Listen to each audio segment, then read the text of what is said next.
안녕하세요. 축구 전문 기자 한준입니다. 2023-2024 시즌 프리미어리그 첫 10경기 무패 행진과 단독 선두 질주, 이 과정 속에서 보여준 포스테코글루 감독의 화끈한 축구에 대한 찬사가 단 2경기 만에 우려로 바뀌고 있습니다. 첼시와의 경기는 9명으로 열심히 또 과감하게 경기를 했기 때문에 낭만적이었다라는 평가가 있었는데, 그러한 낭만이 2경기, 3경기, 4경기 이어지면서 진다면 그것은 더 이상 낭만이 아니라고 할 수 있습니다. 에릭 다이어 선수가 뛸 수밖에 없는 상황이었다. 하지만 그 과정에 있어서 결정을 내린 것은 포스테코글루 감독이었고, 영국 공영방송 BBC를 비롯한 많은 영국 매체들은 다이어의 부진한 수비를 넘어서 이 포스테코글루 감독의 경기 운영에 대해서 물음표를 달기 시작했고, 공개 비판까지 나왔습니다. 다이어의 수비가 왜 문제인지, 그리고 그러한 다이어의 수비를 왜 포스테코글루 감독이 조정하지 못한 것이 비판의 도마 위에 올라 있는지, 영국 공영방송 BBC에서 60년 넘게 연재하고 있는 최고의 분석 프로그램 매치 오브 더 데이의 분석 내용, 레전드의 해설 내용 풀버전 해석하고 해설해드리도록 하겠습니다. BBC 매치 오브 더 데이에서 울버햄튼과 토트넘의 경기 분석했는데요. 울버햄튼의 어떤 점들이 강력했는지, 그리고 토트넘의 수비에 무엇이 문제였는지에 대해서 토트넘의 미드필더 출신인 저메인 지나스, 그리고 웨일스 대표 수비수이자 프리미어리그에서 오랫동안 잔뼈가 굵은 활약을 해왔고 현재는 은퇴 후 전문가 패널로 활약하고 있는 애슐리 윌리엄스가 출연해서 잉글랜드 축구 레전드인 진행자 게리 리네커와 함께 이 경기를 살펴봤습니다. 먼저 이 경기에 대해서 게리 리네커는 이렇게 얘기했어요. 울버햄튼의 동점골, 역전골이 후반 추가 시간에 모두 나왔잖아요. 골은 막판에야 나왔지만 아마도 울버햄튼이 승점 3점을 가져갈 자격이 충분했던 것 같습니다. 그렇지 않나요, 저메인? 하면서 이야기를 시작해요. 즉, 울버햄튼이 극장 승리, 짜릿한 승리, 뒤집기 승리를 거뒀지만 경기의 전체적인 내용은 울버햄튼이 이길 만한 경기 아니었느냐라는 질문인데요. 토트넘 커리어를 중심으로 무려 프리미어리그에서만 280경기를 뛰며 32골을 넣은 바 있는 저메인 지나스는 이렇게 얘기합니다. 맞습니다. 그리고 아마도가 아니고요. 울브스가 경기 전체적으로 이길 자격이 있었습니다. 이 아마도라는 얘기가 나온 게 리네커가 질문하면서 프로버블리 울브스가 3점 가져갈 경기 내용 아니었나요? 이게 이변이라든지 막판에 깜짝 승부가 나온 게 아니라 경기력으로 봐도 울버햄튼이 이길만하지 않았냐라는 것을 의문형으로 물었는데, 저메인 비나스가 이건 그 의견이 불문할 정도가 아니다. 확실히 울브스가 더 잘했다. 더 나은 팀이었다라고 이야기를 합니다. 배럴팀이라는 얘기를 하면서, 하지만 토트넘이 경기 초반 15분을 지배했고 그때까지는 공을 잘 통제했고 잘했던 것도 부인할 수는 없다고 생각합니다. 초반에는 토트넘이 잘했고 선제골까지 넣었는데요. 문제는 그 이후에 토트넘은 거기서 정체가 됐고 울버햄튼은 경기가 진행되면 진행될수록 스트롱거 점점 더 강해졌습니다. 즉, 경기를 운영하는 과정 속에 경기 계획을 더 잘 수행했던 팀은 울버햄튼이었다는 얘기인데요. 그렇다면 울버햄튼은 어떻게 토트넘을 상대로 경기를 뒤집고 잡아먹고 지배할 수가 있었느냐, 이 내용을 지나스가 분석합니다. 이 장면이 단적으로 이 울버햄튼의 엄청나게 역동적인 공격을 보여주는 것인데요. 왼쪽 센터백 혹은 왼쪽 풀백으로 뛰었던 토티 고메스, 이 선수가 사실 황희찬 선수가 뉴캐슬과의 경기에 환상적인 접기 슈팅 과정에서 공을 운반해서 패스해줬던 그 선수잖아요. 토티 고메스가 이 장면에서도 과감하게 공을 끌고 올라갑니다. 공을 끌고 올라가면서 중앙으로 공을 넘겨준 이후 이 공을 쿠냐가 이어받아서 드리블 돌파로 끌고 올라가게 되는데, 이때 공의 기점 역할을 했던 수비수인 토티 고메스가 쿠냐보다 더 앞에까지 올라가고요. 실제 왼쪽 풀백 겸 윙백으로 뛰었던 아이툰 누리도 왼쪽 윙처럼 치고 올라가고, 반대편에 황희찬, 벨레가드, 모든 그 울버햄튼 선수들이 공격이 시도되니까 우다다다다 올라가는 걸 보실 수 있습니다. 6, 7명의 선수들이 토트넘 진영으로 달려 들어가니까 토트넘 선수들이 빠르게 백코트를 해야 되는 상황이었는데요. 조메인 지네스는 이렇게 얘기합니다. 게리 오닐 울버햄튼 감독이 역동적으로 다이나믹하게 팀을 잘 준비했습니다. 공격 상황에서 정말 많은 선수들이 동시에 상대 진영으로 달려들었는데요. 이렇게 얼마나 많은 선수들이 공격하고 있는지 보세요 라고 했고요. 이 상황에서 아이툰 누리가 중앙 2선 지역으로 침투에 들어온 기점 패스를 주고 다시 받는 쿠냐에게 공을 딱 줬을 때, 이렇게 많은 선수들이 우다다다 올라온 것의 효과는 무엇이냐, 2, 3명의 선수를 역습할 경우에는 코스가 제한되니까 그쪽을 제어하기가 상대팀 입장에서는 쉬운데, 여기서 여러 명이 달려들어오니까 뒷공간이 열려있다는 두려움 없이 올라와 주니까 줄 데가 많으니 상대 수비가 막기도 어렵고 다시 반격하기도 어려운 상황이 된 겁니다. 아이툰 누리의 패스를 받은 쿠냐 근거리에 공간도 많을 뿐 아니라 직접 슈팅을 때려서 빗나가는 상황이 나왔는데, 사실 오른쪽에 있는 황희찬 이해찬 선수라든지 벨레가르드에게 내줬다면 조금 더 편안하게 확실하게 슈팅 기회가 나올 수 있었습니다. 즉 줄 때가 많았다. 지나스가 쿠냐에게 패스가 전달됐을 때 많은 옵션도 있었고 공간도 있었습니다. 탑 코너를 노려 슈팅을 했지만 동료 선수를 찾아 패스할 수도 있었다라고 설명을 하게 되는데요. 기본적으로 다이어와 데이비스가 센터백 라인을 구성한 데다가 메디슨이 없는 가운데 중원에서의 공 장악력도 떨어지는 상황, 비수마 선수와 다이어 선수의 사이 이 포백 앞을 보호해야 되는 공간이 계속해서 노출되는 부분들이 있었어요. 호이비에르가 이날 경기 선발 출전해서 오른쪽 메잘라로 뛰고 사르가 본래 오른쪽 메잘라로 뛰다가 왼쪽 메잘라로 뛰었고 그 뒤에 비수마가 있었는데 이 세 명의 간격이 많이 벌어졌습니다. 세 명 간의 연계도 잘 안 됐고요. 기본적으로 경기 전체를 지휘하면서 공을 소유했을 때 굉장히 테크닉이 좋은 메디슨이 없다 보니까 여기에서의 장악력이 떨어졌고 뒷공간 수비가 불안하니까 비수마가 딸려 내려와야 했고 또 호이비에르는 앞선에서 밑으로 내려와야 되는 수비 커버 시의 활동 범위가 넓어지다 보니까 속도의 문제가 있어요. 손발력의 문제도 있고요. 그러다 보니까 또 백코트가 늦어지는 상황, 그런 가운데 상대가 돌격을 해왔을 때 센터백과 미드필드 사이의 공간이 크게 벌어졌는데 이 공간을 많이 활용하는 과정에서 울버햄튼 선수들도 많은 선수들이 달려들어서 잘 효과적으로 공략을 한 겁니다. 그러다 보니까 토트넘이 시간이 가면 갈수록 라인을 올릴 수가 없었어요. 뒷공간에 대한 두려움이 있으니까 하이라인을 유지하려면 센터백들과 골키퍼 이런 선수들이 배후에서 뚫리더라도 커버해줄 수 있다는 믿음이 있어야 되는데 그런 믿음을 갖지 못하다 보니까 밀려내려오고 간격이 벌어지면서 전방 공격수들이 또 압박을 많이 해서 지쳐버리면서 뛰지 못하는 상태가 벌어진 겁니다. 그래서 토트넘이 시간이 갈수록 울버햄튼에게 잡아먹힌 거예요. 이 장면도 마찬가지입니다. 쿠냐가 왼쪽 사이드에서 공을 이어받으면서 전개했을 때 울버햄튼이 좋은 게 여러 명들이 우다다다 올라올 때 사이드 체인지를 크게 때려놓고 간다는 거예요. 즉 압박이라는 게 토트넘이 전방 압박도 많이 하고 쪼여서 앞에서 공을 자르기 위해 움직이는데 그러면 그 압박을 위해서 선수들이 몰려들게 돼 있어요. 몰리면 반대편은 비게 됩니다. 아이솔레이션이 자연스럽게 되는 것이죠. 그래서 한 번에 반대편으로 전환시켜버리면서 여기서 공간을 만들고 그 반대편 공간에 또 다른 선수들이 치고 올라오는 형태가 되는 것이죠. 특히 후반전에 울브스가 정말 강력한 플레이를 추구한다는 걸 보여줬다. 이런 플레이를 원했다. 우리가 전반전은 조금은 페이스를 낮췄다고 하면 후반전 상대가 지치기 시작했고 우리가 달려들기 시작했고 우리가 이기기 위한 경기를 하겠다. 선제골을 내줬지만 용감하게 경기했던 울브스의 모습이에요. 기회를 연이어서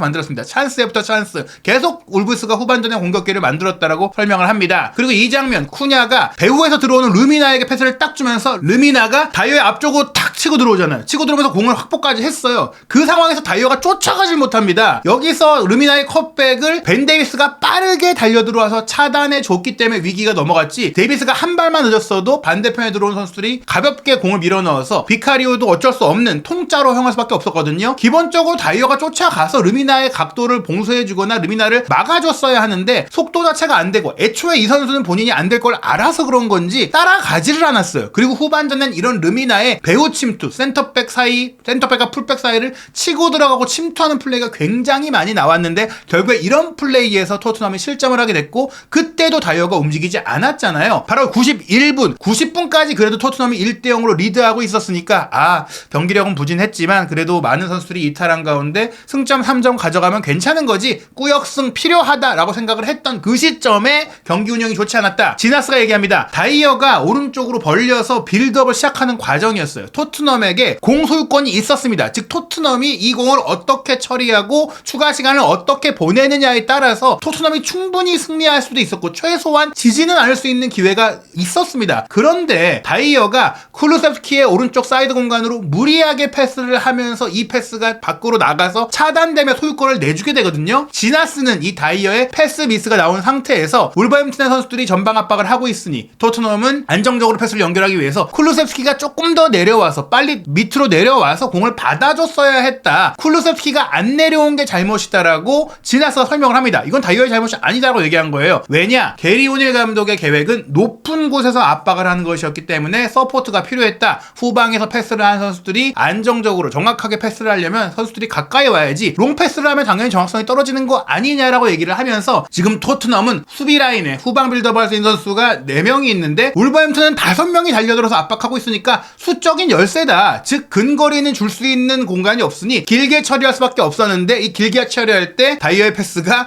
쿨루셉스키가 배로 침투하고 있잖아. 쿨루셉스키한테 간 게 아니라 사이드 라인 밖으로 넘어가서 게리 오닐 감독에게 공이 연결됩니다. 이 공이 상황이 뛰어들던 클루세스키도 공이 밖으로 나가서 게리 오닐 감독이 잡게 되니까 휙 돌아서서 이제 수비를 전환해야 되는 상황이 됐어요. 그리고 게리 오닐 감독이 빠르게 공을 토티 고메스에게 주고 토티 고메스도 빠르게 스로인을 합니다. 여기서 지나스가 얘기해요. 게리 오닐 감독이 공격 템포 설정을 할 수 있게 됐습니다. 왜냐? 다이어의 그 패스가 오닐 감독에게 딱 갔으니까 마치 오닐 감독이 스로인을 하는 것 같은 상황이 된 거예요. 물론 오닐 감독이 안으로 던진 건 아니지만 토티 고메스에게 빨리 공을 주고 던져! 가! 공격해! 이렇게 지시를 바로 한 거예요. 바로 가라면 빠르게 던져줬습니다. 그리고 두어 번의 패스 만에 골이 나왔습니다. 보시면 아시겠지만 토티 고메스가 던져준 공 결국에는 쿠니아가 이어받아서 사라비아의 배후 침투에 맞춰서 크로스 패스를 올렸고 사라비아가 이 공을 받아서 마무리한 장면인데 물론 이 크로스를 오른발로 터치하고 왼발로 발리 슈팅을 때린 사라비아의 테크닉이 기가 막혔어요. 지나스도 얘기합니다. 이 골은 이번 라운드 최고의 골 중 하나라고 생각합니다. 사라비아의 터치와 피니시는 absolutely brilliant 했습니다. 절대적으로 눈부셨습니다. 그리고 오닐 감독이 투입하자마자 교체로 넣자마자 보여준 플레이라는 점에서 더욱더 이 사라비아의 플레이 대단했습니다라고 얘기하는데 보시면 아시겠지만 쿠냐의 크로스를 다이어가 빠뜨렸다는 말씀도 드렸고 그렇기 때문에 그 뒤로 들어가는 사라비아를 끝까지 쫓아와줬던 데이비스의 잘못도 아니고 여기서 이제 호이비에르가 빠뜨린 거 아니냐 호이비에르가 놓친 게 아니냐라고 영국 현지 언론들은 다이어가 아니라 호이비에르를 비판하게 되는데 그 장면에 대해서는 애슐리 윌리엄스가 이제 분석한 내용들이 있거든요. 그때 함께 설명을 드리고요. 일단 이 장면 다이어의 패스 미스 자살 패스에 가까운 이 게리 오닐 감독의 공을 내준 상황이 문제였는데 여기에서 크루세스키가 안 내려왔다 뭐 상대의 전방 압박이 좋았는데 무리했다 이걸 떠나서 다이어 본인 자체가 크루세스키가 멀었다고 하더라도 어떻게 상대 감독에게 공을 바깥으로 찰 수 있냐 공을 소유권을 내줄 수가 있느냐 이럴 거면 차라리 그냥 울버햄튼의 골대 쪽으로 뻥 차든지 바로 공격할 수 없는 먼 곳으로 차든지 손흥민 선수 보고 거기다가 롱볼을 때리든지 다른 선택지를 할 수가 있었는데 왜 굳이 사이드라인 상대 감독에게 패스할 수 있도록 줬느냐 여기에 대한 문제를 지적해야 된다고 생각을 합니다. 그 다음에 또 곧바로 후반 추가 시간에 역전골까지 나오는데 이 장면도 마찬가지예요. 토트넘이 후방 빌드업을 하고 있죠. 라인을 높인 상태에서 1대1이 된 상태에서 상대는 또 전방 압박을 들어옵니다. 그런 과정 속에서 르미나가 또 저돌적으로 들어와서 공을 확보하니까 토트넘 선수들이 이걸 차단하는 과정에서 파울을 했어요. 지나스는 얘기합니다. 울브스 선수들이 감독의 계획을 정확하게 이해하고 있습니다. 계속해서 달려들고 또 달려들었습니다. 울버햄튼의 압박이 미친 듯 했어요. 토트넘의 강점이 하이라인 전방 압박이라고 계속해서 평가를 해왔는데 이번 경기는 울버햄튼이 더 좋고 더 강력한 압박을 펼쳐 보였습니다. 왜냐? 특히 후반전에는 토트넘 선수들이 다이어의 존재로 인한 그 후방에 대한 걱정 때문에 하이라인을 유지하면서 전방 압박을 너무 많은 선수들이 과도하게 하다 보니까 지치니까 하이라인이 유지가 안 되면서 밀려내려고 어정쩡한 축구가 된 거예요. 완전히 내려선 것도 아니고 그렇다고 전방 압박이 잘 된 것도 아니니까 최악의 이도저도 아닌 플레이가 됐고 반면 울버햄튼은 그런 지친 토트넘 상대로 홈에서 팬들의 그 응원 속에서 밀어붙일 수 있게 된 것이죠. 게다가 막판에 동점골이 나왔으니까 더 기세가 오르지 않았겠습니까? 이 장면 보시면 파울로 르미나를 끊어냈고 울버햄튼 선수가 빠른 프리킥을 처리했습니다. 그리고 지나스가 얘기해요. 울브스 선수들이 이 프리킥 기회가 왔을 때 얼마나 긴급하게 움직이는지 보세요. 빠르게 프리킥을 처리했습니다. 여기서 고체로 들어왔던 도일 선수가 반대쪽 오른쪽 전방으로 크게 열어줬잖아요. 그 패스를 사라비아가 받고 사라비아가 어시스트까지 기록하게 되는데 토트넘이 반응하지 못했습니다. 워낙 빠르게 전개가 됐기 때문에 사라비아가 토트넘의 백포 라인을 바로 상대하게 됐습니다. 토트넘의 수비의 강점은 뭡니까? 공격 라인과 미드필드 라인의 전방 압박인데 그게 안 통하면 바로 센터백들이 노출이 되잖아요. 근데 지금까지는 우도기도 포로도 풀백으로서 윙백 같은 역할을 하면서도 커버가 좋았고 반더벤과 로메로가 엄청난 속도와 개인 수비력으로 커버해 왔었는데 이 수비 라인이 다 붕괴된 상태니까 완전히 위험에 노출이 된 거잖아요. 지금 보시면 사라비아가 오른쪽에서 배후 공간으로 대각수로 패스를 넘길 때 르미나가 달려들어오고 있습니다. 이 르미나의 침투에 대해서 지나스는 후반전 내내 절대적으로 훌륭했다고 말했습니다. 즉 이게 갑자기 없다가 나오는 새로운 시도가 아니라 앞서 보여드렸다시피 벤 데이비스가 차단한 장면처럼 계속해서 르미나는 이렇게 침투를 하고 있었습니다. 그리고 그 침투를 다이어 앞으로 또 한 번 들어가서 마무리해낸 것인데요. 울브스는 이길 자격이 있었습니다. 심지어 울브스도 힘든 한 주를 보냈습니다. 토트넘도 첼시에 패했지만 울브스는 올 시즌 승리가 한 번도 없었던 승격팀 셰필드를 상대로 후반전 막판에 결승골 내주면서 졌어요. 그 경기에 울버햄튼도 안 좋은 결정들이 있었는데 오늘은 이길 자격이 있는 결정과 플레이를 보여줬습니다. 눈부신 경기를 했습니다. 즉 위기를 반등한 건 토트넘이 아니라 울버햄튼이었고 그 과정에 감독의 전략과 선수들의 실행력이 모두 잘 들어맞았다. 그러면서 지나스는 올 시즌 울버햄튼의 극장골 기록을 보시면 이 팀이 얼마나 스스로를 믿고 있고 있고 또 갖춰져 있는지 핏한지를 보여줍니다. 지금 보시면 에버튼전 1대0 승리 때도 칼라이지씨가 87분에 골을 넣었고 본머스전 2대1 승리 때도 칼라이지씨가 88분에 골을 넣었고 이번 토트넘전 후반 추가 시간 7분에 르미나이가 골을 넣었잖아요. 이렇게 경기 막판에 결과를 내고 있다는 것 자체가 선수들이 단단하게 뭉쳤다는 것인데 토트넘이 첼시와의 경기, 울버햄튼과의 경기 전까지는 이런 단단한 모습을 보여줬고 실제로 셰필드와의 경기에 극장 승리도 있긴 했잖아요. 근데 문제는 이러한 셀프 컨피던스, 믿음이 로메로와 반더벤이라는 센터백 라인이 있을 때나 가능한 것이다. 에릭 다이어가 배후에 있는 상태에서 선수들이 자신감을 갖고 올라가고 끝까지 해낼 수 있다는 믿음을 갖기가 어려워요. 이날의 토트넘 우리가 익히 봐왔던 무리뉴 감독 시절, 누누 시절, 콘테 시절에 그러한 무기력하고 불안하고 불안정하며 스스로를 믿지 못하고 끝내 뒷심부적으로 무너지는 그 토트넘의 모습이었는데 그 모습은 바로 다이어에게서 대표적으로 드러나는 모습입니다. 게리 리네커가 이렇게 이야기합니다. 일주일 전만 해도 토트넘은 1위였는데 일주일 사이에 2패를 당했고 여러 선수들이 부상을 당했습니다. 메디슨은 장기 부상으로 2024년이 와야 뛸 수 있게 됐어요. 징계 선수도 몇몇 있는데요. 하지만 이 선수들의 이탈 문제가 아니라 포스테코글루 감독의 경기 운영이 토트넘이 무너진 이유라고 생각하신다고요? 라고 윌리엄스에게 물어봐요. 즉 이 방송 전에 이미 애슐리 윌리엄스가 패널들끼리 얘기할 때 나는 이 경기 토트넘이 무너진 이유 포스테코글루 감독이 후반에 경기 운영 잘못해서 그런 것 같다 얘기했던 거죠. 그래서 이제 리네커가 이제 분석해 주십시오. 어떤 이유에서 감독의 운영이 미숙했나요? 라고 이제 얘기가 시작되는 겁니다. 이 경기에서 본격적으로 첼시전은 낭만 축구였다. 그래 설악 잘 지켰다. 이길 뻔하기도 했다. 최소한 뭐 9명으로서 뭔가 보여줬다는 얘기였는데 이번에는 11명으로 예견된 문제를 커버하지 못한 거니까 이제는 낭만이라고 말 수가 없는 거예요. 바로 이 91분에 나온 동점골 상황이 다시 나옵니다. 울버햄튼의 선수 5명이 전방 압박을 가하고 있을 때 원래 공을 잡고 있던 선수는 비카리오 골키퍼입니다. 이 비카리오가 어떻게 공을 처리할 것이냐, 시간을 조금 지연할 수도 있고 혹은 상대의 전방 압박을 피해서 롱볼을 때릴 수도 있고 다양하게 최소한 실점의 위협에서 멀어질 수 있는 선택을 할 수 있었습니다. 윌리엄스가 말합니다. 저메인이 설명했던 이 장면에서 바로 골을 넣겠다라는 준비를 울브스는 하고 있었습니다. 전방 압박을 강하게 가져가고 있었어요. 비카리오가 공을 가지고 있었으니까 경기 템포를 늦춰야 했습니다. 상대가 이제 급하잖아요. 지금 토트넘이 이기고 있는 상태예요. 즉 급하게 공을 처리하거나 무리하게 위험하게 전개할 필요가 없었습니다. 그런데 윌리엄스는 얘기해요. 토트넘이 이런 후방 빌드업 상황을 지금까지 잘 해왔다는 거 압니다. 이전까지 이 상황에서 잘해왔고 아무리 후반 막판이고 상대의 상황이 어떻다고 하더라도 공격적인 축구, 재미있는 축구를 시도한 거 압니다. 하지만 91분이라는 현재의 경기 시간 그리고 힘든 한 주를 보낸 후의 경기였다는 점을 생각한다면 스스로 문제를 자초할 필요 없이 더 롱거, 길게 공을 처리했어도 돼요. 우리의 철학을 무너뜨리지 않겠다. 우리 뚝심 밀어붙이겠다라고 하는 생각 알겠는데 첼시와의 경기에 힘든 시간을 겪었고 졌고 타격도 컸고 체력도 떨어졌고 시간도 경기 끝나기 직전이었고 선수도 빠졌으니까 여기서 롱볼 좀 때리고 시간 좀 지연하고 조금은 경기에 대해서 부정적인 접근을 해도 괜찮다. 이겨야 되니까 이 승리를 지켜야 하니까. 그런데 결과는 어땠습니까? 다이어가 무리하게 후방 빌드업을 하려고 공격 전개에서 패스로 풀어가려고 하다가 게리 오닐 감독에게 공을 주고 게리 오닐 감독이 공을 던져주면서 토트넘이 동점골을 허용하는 상황이 됐잖아요. 스스로 문제를 자초했다라는 거예요. 이 상황에서의 문제가 뭐냐? 에릭 다이어가 빌드업 하려고 상대가 중앙 전방으로 압박하니까 사이드로 벌려 움직이면서 본인의 수비 위치를 벗어날 수밖에 없었고 여기서 패스 미스가 났잖아요. 그 사이 공간을 호이비에르가 커버했어야 되는 건 맞지만 이 상태에서 다이어가 나와서 쿠냐의 크로스를 막기 위해서 적극적으로 나오지도 못하고 크로스를 커버한 것도 아니었을 때 그 공간을 호이비에르가 커버했지만 사라비아가 그 뒤로 들어갑니다. 이거를 호이비에르가 뭐 파악하고 따라갔어야 됐다? 등 뒤에 있는 선수를 완벽하게 파악하지 못한 호이비에르의 문제도 문제겠지만 1차적으로 다이어가 밖으로 나온 상태를 야기한 것 자체, 이런 빌드업 구조를 굳이 시도하고 굳이 빌드업을 패스를 안으로 연결하고 공격을 전개하려고 무리하게 시도한 것 자체가 문제다. 결과적으로 91분에 실점을 하게 됐다라고 윌리엄스가 말하면서 토트넘은 이럴 필요가 없었습니다. 그냥 심플하게 단순하게 좀 더 길게 공을 처리해도 되는데 조금은 나이브하게 경기했습니다. 이 나이브라는 표현이 느슨했다, 뭐 안일했다라는 표현도 있지만 사전적인 의미를 보면 순진했다,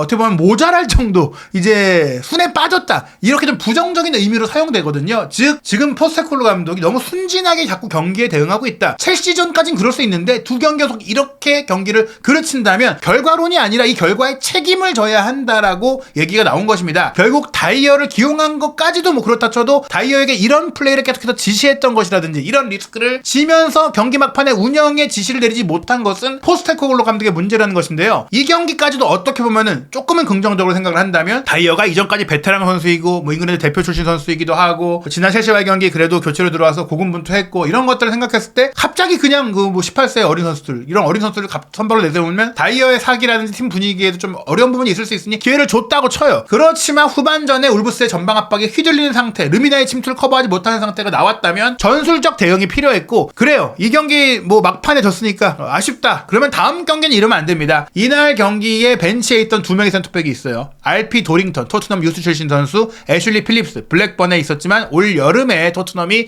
미래를 위해 영입한 선수, 두 선수 모두 잉글랜드 19세 이하 대표팀의 주전 센터백으로 지금 활약하고 있으니 서로 소속팀과 청소년 대표팀에서 모두 호흡을 맞추고 있는 2005년생의 동갑내기 선수들입니다. 도링턴과 필립스 모두 190이 넘는 장신이고 빌드업 능력도 괜찮고 무엇보다 젊기 때문에 체력도 왕성하고 또 빠른 스피드를 갖고 있어요. 이 선수들을 최대한 단련시켜서 A매치 쉽기 이후 치를 11월 26일 에스턴 빌라와의 경기는 출전시켜야 한다. 다이어의 현재 그 갖고 있는 툴을 생각한다면 토트넘의 축구가 작동할 수 없습니다. 포스테코글루 감독이 더 이상 다이어를 갖고도 내가 그 축구를 구현할 수 있다라는 생각을 한다면 그것은 자신에 대한 과신이라고 생각을 해야 될 것 같고, 물론 만들어가는 과정이고 당장 우승을 노린 건 아니겠죠. 하지만 팬들에게 꿈을 뚜게 도어라라고 말했을 때 그 꿈을 깨는 게 본인이어서는 안 됩니다. 첼시와의 경기는 외부 요인과 불운이었다고 치면 울버햄튼전 패배를 야기한 것은 본인의 아니람이었어요. 포스테코글루 감독이 부디 냉철한 판단으로 다이어 리스크를 제발 거두고 다음 경기 이런 문제들을 해결할 수 있을지 한준TV와 함께 토트넘 허스퍼와 캡틴 손흥민 선수의 여정 확인하시기 바랍니다.